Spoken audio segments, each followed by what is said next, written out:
सेवा सर्वांना करायची आहे, बरोबर. पण ती सेवा कशा प्रकारे केली पाहिजे, कशा प्रकारे पावले उचलली पाहिजेत, हे समजणं फार गरजेचं आहे प्रियांनो. आज अनेक लोक, शेकडो हजारो लोक पुणे महाराष्ट्रामध्ये सेवा करत आहेत.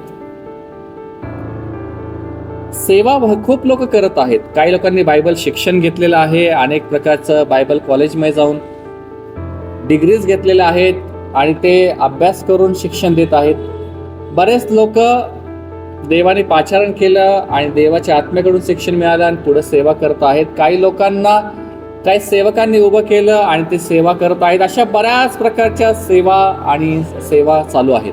पण ह्या सेवा देवाच्या इच्छेनुसार कशी केली पाहिजे, किंवा देव आपल्याकडून सेवा करताना कोणत्या गोष्टींची अपेक्षा करतो, हे समजणं फार गरजेचं आहे. जर आता आज तुम्ही इथं बसलेले आहात, पण उद्या तुम्ही जाऊन ग्रुप लीड कराल, सेल ग्रुप लीड कराल, किंवा एखाद्या चर्चचे तुम्ही पाळक व्हाल, किंवा पुढे जाऊन तुम्ही सुवार्तिक व्हाल, संदेश देणारे व्हाल, अनेक ठिकठिकाणी जाऊन देवाची सुवार्तेचं कार्य तुमच्याद्वारे देवाचा आत्मा सिद्धीच नेईल. पण ते सर्व करत असताना, येणाऱ्या दिवसांमध्ये या सगळ्या गोष्टी होत असताना, आपण कशा प्रकारच्या गोष्टींनी भरलं पाहिजे, किंवा त्या सेवेचा खरोखर अर्थ काय आहे आणि ते समजून घेऊन आपल्याला कशी सेवा करायची आहे, हे समजणं फार गरजेचं आहे प्रियांनो. कारण अनेक लोक सेवेमध्ये प्रवेश करतात आणि बऱ्याच गोष्टींमध्ये चुकतात, बऱ्याच गोष्टींमध्ये फसतात. सैतानाच्या डावपेचा पुढे ते टिकाव धरत नाही, ते अडखळण्याचा विषय ठरतात. ख्रिस्ताचं नाव घेतात, सेवा करतात, परंतु मंडळीसाठी ते फक्त आणि फक्त अडखळण असतं. सेवक असा हवाय की त्याच्याद्वारे ख्रिस्ताशी प्रत्येक व्यक्ती जोडला पाहिजे. सेवक कसा हवाय की त्या व्यक्तीच्या द्वारे, त्या माध्यमाच्या द्वारे प्रत्येक व्यक्ती जो खरा मेंढपाळ येशू ख्रिस्त त्याच्याशी जुडलाच पाहिजे. जर एखादा व्यक्ती ख्रिस्ताशी जुडत नाहीये तर ती सेवा काहीच कामाची नाही, बरोबर. अनेक सेवा आत्ता चालू आहेत. बरेच मोठमोठे पाळक, प्रेषित आणि संदेष्टे उभे राहिलेले आहेत. त्यांच्याकडे हजारोंनी जमाव आहे, परंतु लोकांचं लक्ष फक्त त्या सेवकाकडे आहे. येशू येशू येशू हे नाव ते घेत आहेत, पण ख्रिस्ताच्या पासून, त्या येशू ख्रिस्तापासून त्यांचं अंतःकरण दूर आहे. कारण मध्ये जो थांबलेला सेवक आहे, मध्ये जो थांबलेला भविष्यवक्ता आहे, मध्ये जो थांबलेला पाळक आहे, तो त्यांना ख्रिस्ताशी जोडत नाही, तर तो फक्त त्यांना त्याच्याशी, त्याच्या मंडळीशी जोडत आहे. समजून घ्या मी काय सांगत आहे. पौलाने सांगितलं करंथीकराच्या पहिल्या पत्रामध्ये 5व्या आणि 6व्या अध्यायामध्ये की ख्रिस्तानी आपला देवाशी समेट करून दिला आणि ती समेटाची सेवा आपल्याला दिली. आपल्याला काय दिलं देवाने? समेटाची सेवा दिली. आणि ती समेटाची सेवा अशी आहे की आपल्याला देवाच्या सेवेमध्ये यायचं आहे आणि त्या व्यक्तीचा ख्रिस्ताशी समेट करून द्यायचा आहे आणि ख्रिस्त पित्याशी समेट करून देणार. हा समेट आहे. लोक कुठपर्यंत गेली पाहिजे? पित्यापर्यंत गेली पाहिजे. मला कोणी पाठवलं आहे? जर आपण आपण सेवा करत आहोत तर आपल्याला कोणी पाठवलं आहे? देवाने पाठवलं, ख्रिस्ताने पाठवलं, देवाच्या आत्म्याने पाठवलं, कोणी पाठवलं? हा, कोणी पाठवलं? अरे तुम्हाला माहित नाही कोणी पाठवलं तुम्हाला? कोण म्हणलं तुम्हाला मी तुम्हाला निवडले आहे आणि तुम्हाला नेमले आहे? हा, येशू ख्रिस्ताने सांगितलं मी तुम्हाला निवडले आहे आणि तुम्हाला नेमले आहे आणि जसं मला पित्याने पाठवलं तसं मी तुम्हाला पाठवतो. कोण म्हणलं? येशू ख्रिस्त. आता येशू ख्रिस्त आपल्याला पाठवत आहे कुठल्या कार्यासाठी? की सर्व लोकांना आपल्या ख्रिस्ताकडे आणायचं आहे. आपल्या कोणाकडे आणायचं आहे? सर्व लोकांना त्या तारणाऱ्याकडे आणायचं आहे, त्या ख्रिस्ताकडे आणायचं आहे, त्याच्या स्वर्गीय राज्याकडे आणायचं आहे. आणि ख्रिस्ताला कोणी पाठवलं आहे? देवाने पाठवलं आहे. देवाने ख्रिस्ताला कुठल्या कार्यास्तव पाठवलं आहे? की सर्वांचा समेट त्याच्याशी व्हावा. लक्षात घ्या, हे समजून घ्या. हा विषय तुम्हाला समजला, तुम्ही सेवा करताना नेहमी कॉन्शियस असाल. अजून संदेशाची सुरुवात नाही आलेली, अजून मी वचनात नाही गेलो. लक्षात घ्या, एक प्रस्तावना तुम्हाला सांगत आहे की आपलं काय करायचं आहे.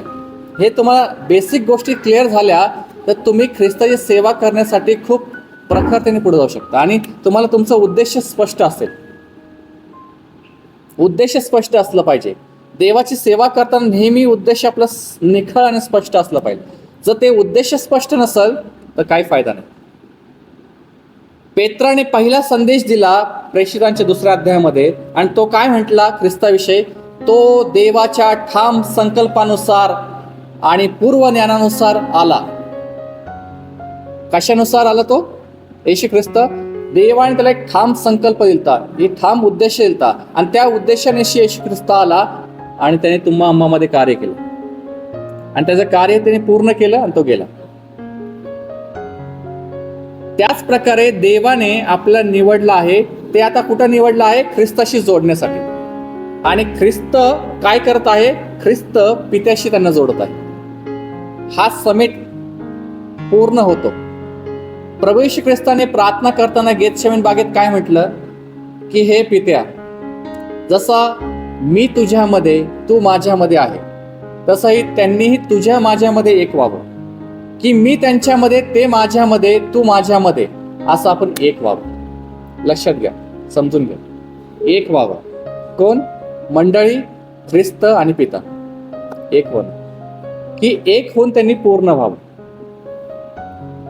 आज जर अनेक ठिकाणी सेवा चालू आहे, घोषणा चालू आहे, आणि जर मंडळी फक्त त्या सेवकाशी, त्या माध्यमाशी जोडलेली आहे, ख्रिस्ताशी आणि पित्याशी जोडतच नाहीये, तर लक्षात घ्या, ते सार्वकालिक जीवनापासून फार लांब आहे. सार्वकालिक जीवन काय आहे? एक वचन वाचू आपण, योहान 17वा अध्याय 3रं वचन. काय सार्वकालिक जीवन?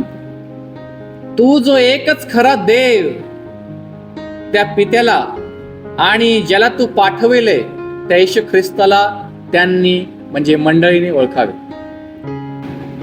देवाची आणि ख्रिस्ताची ओळख होणं म्हणजे आपण सार्वकालिक जीवनाकडे जातोय, म्हणजे ते कार्य पूर्ण होत आहे. येशू ख्रिस्त कोणत्या कार्यासाठी आला? समेटाच्या कार्यासाठी आला. कारण देवापासून लोक वेगळे झाले होते. त्यांच्यामध्ये आड भिंत आली होती पापाची, आणि ते ख्रिस्ताच्या बलिदानाच्या द्वारे ती आड भिंत उद्ध्वस्त झाली, तुटली, आणि देवाचा आणि त्या मंडळीचा समेट झाला. त्या लोकांचा आणि देवाचा समेट झाला. आणि ख्रिस्त इथं मध्यस्थक आहे. मध्यस्थक कोण आहे? एकच आहे, जो ख्रिस्त आहे. आणि आपण कोण आहोत? आपण कोण आहोत? मध्यस्थक आहोत का? कसले छान प्रश्न आहेत. तुम्हाला असे गोंधळ टाकणारे. खरंच आपण मध्यस्थक आहोत का? बरोबर. बघा, सेवा करायचं म्हटलं ना, ह्या सर्व गोष्टी आपल्याला स्पष्ट पाहिजेत. स्पष्ट. जेव्हा आपल्या डोक्यातून हे स्पष्ट होईल ना, तर सैतान आपला कुठं फसू शकणार नाही. आज अनेक सेवक लोक फसलेले आहेत. लोक अब्बा पिताला पिता म्हणण्यापेक्षा लोक सेवकाला पिता म्हणत आहेत. माझा पप्पा, माझा डॅडी. सेवकाला. आज ख्रिस्ताला शिक्षक म्हणण्यापेक्षा ते एका मनुष्याला शिक्षक म्हणत आहे. माझा स्वामी, माझा शिक्षक, ह्याच्याकडून मला सगळं मिळालं. लक्षात घ्या, सैतान हा फार धूर्त आहे, आणि सेवकाला विशेष करून तो कुठं कसा फसवेल काय सांगता येत नाही. तो विचारात सगळा खेळ असतो, विचारांचा खेळ असतो. जर आपण आपल्या वचनामध्ये आणि वचनाच्या शिक्षणामध्ये जर आपण स्पष्ट नाही, सेवेक देवाने जी आपल्याला दिली आणि त्या रहस्यांमध्ये जर आपण स्पष्ट नाही, तर लक्षात घ्या, आपण फसू शकतो, आणि आपल्याकडून जी ख्रिस्ताची सेवा व्हावायची आहे ती पूर्ण यथायोग्य होणार नाही. जे आपल्या देवाने शिक्षण द्यायचं आहे, ती सेवा खऱ्या अर्थाने आपल्याकडून सिद्धीस गेली पाहिजे. ती सेवा आपल्याकडून सिद्धीस गेली पाहिजे. लक्षात घ्या, आता हे समेटाचं कार्य देवाने आपल्याला सोपवलं आहे. तर आपला सहभाग काय आहे त्याच्यामध्ये? आपला सहभाग काय आहे? आपण कोण आहोत? मध्यस्थक आहोत. बायबल सांगतं की एकच मध्यस्थक आहे देव आणि आपल्यामध्ये, तो म्हणजे ख्रिस्त आहे. आपण कोण आहोत?